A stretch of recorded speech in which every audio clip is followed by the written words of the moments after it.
malaman mo kung may tao. Aso nanay, gusto mong magpasyal ako dito? Oo. Tapos, anong gagawin ko dito? Wala lang. Kwento-kwento lang. Kentuhan tayo. Okay. Dito po ba ay may dumadalaw din sa inyo? Wala nga. Sila dito, hindi naman ako. Once a year. Ayan, Once a year ka dinadalaw.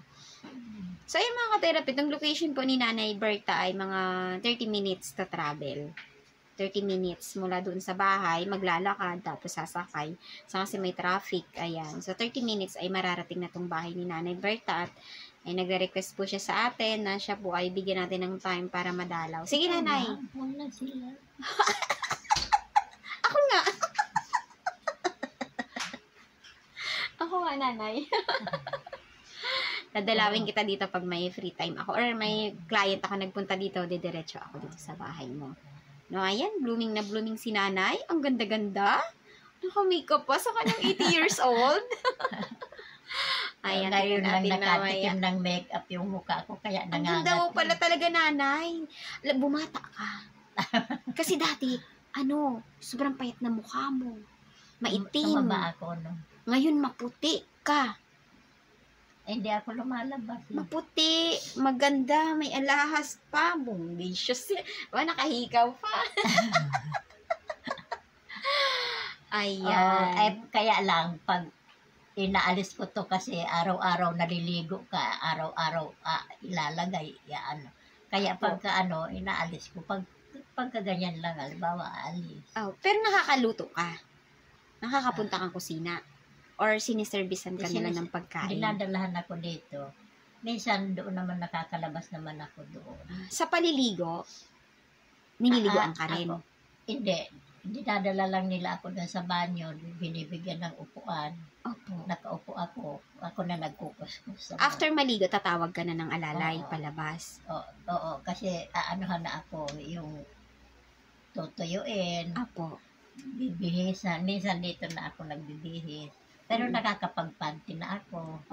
Nagagawa ko na rin, nakakapagsuot na rin ako ng damit. So, ano po yung pagkakaiba nung before, nakalagayan nyo doon, at kalagayan nyo ngayon? Kung ikukumpara, ano po ang pinagsasalamat nyo? Kasi nakakagalaw, na itutupi ko yung mga damit ko, na ilalagay ko siya dyan, duster, panty, mga tuwalya.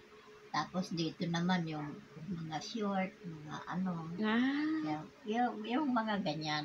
Nagagawa ko para sa sarili ko. Yung kubrikama, punda, yung mga ganyan. Tsaka hindi kayong nababasa ng ulan. Pag nagugutom ka, hihintay ka pa kung anong ihahatid sa'yo, kung anong oras. Pero dito updated. Kaya ang ganda po ng, salamat kay Lord, no?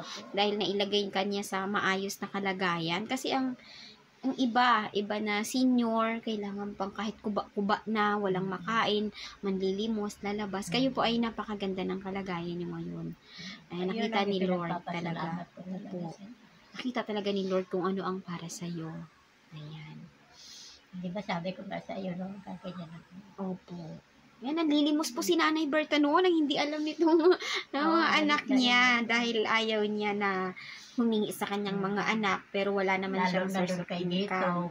Opo. Na ikaw pa nga halos ang magbibigay. Opo. Ayan. Eh dito talagang ako yung inaalagaan nila. Kung hindi man sila, kasi busy yan kung saan nagpupuntang mga naglalagay siya ng Opo. Di ba? Ang ganda ng bahay mo rito. Napakatahimik. Ayan. Ayan, nag-iisa si Nanay dito. Ganda, ang laki ng bahay nila. Nagrerenta sila dito, Nanay? Hindi. Patira sila ng kaibigan niya. Tapos ito ang CR ni Nanay. Malaki. O, di ba? Wala ka ng problema dito. Ayan. Ayan, mga ka-therapy. Maganda na po ang kalagay ni Nanay Berta. Yun lang, may hiling lang siya na cellphone. Ayan, para siya po ay malibang dito. Ayan. Pinangakuan nga ako ni Tonyo ng maliit daw na TV. Hanggang ngayon, 1 taon na wala naman. Walang pambili. Ang hirap naman kasi talaga ng buhay dito na.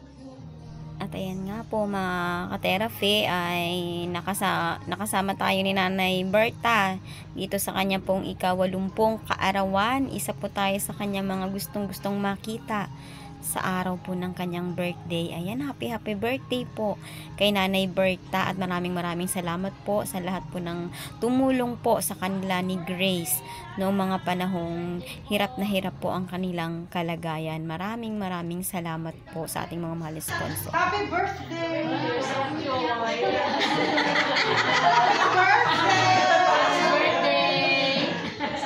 Nakikilta mo sila?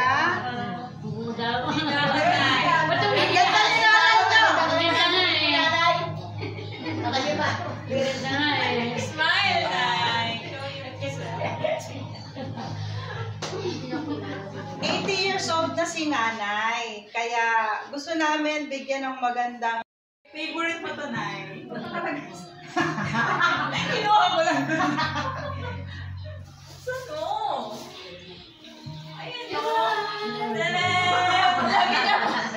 Naalala ko mo kasi lagi niyang pinapahanap sa sa rep. Kuha mo ko ng Yakult, kuha mo ko ng ganyan. Kaya ito po yung naisip kong gift para kay Nanay.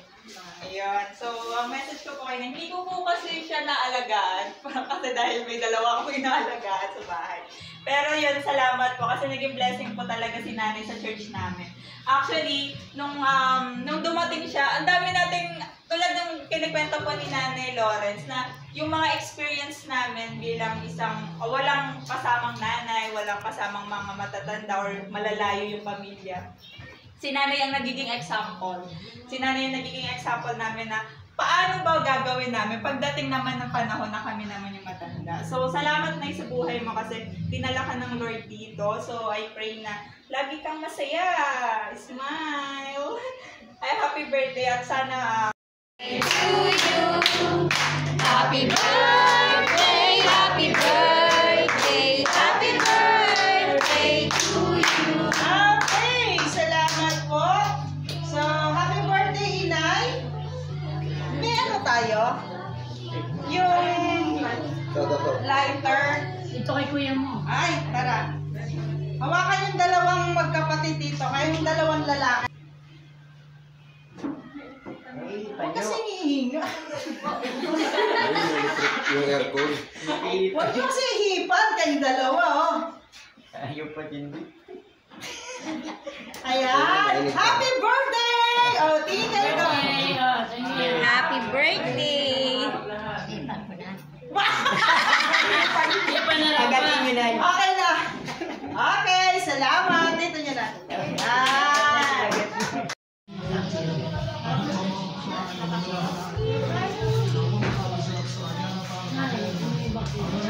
Ang gusto na lang. Baik. Hindi, no? Ha? Ano na rin ako? Pato na, yan na. Pato na. Ha? Hindi ba ako sa surprise?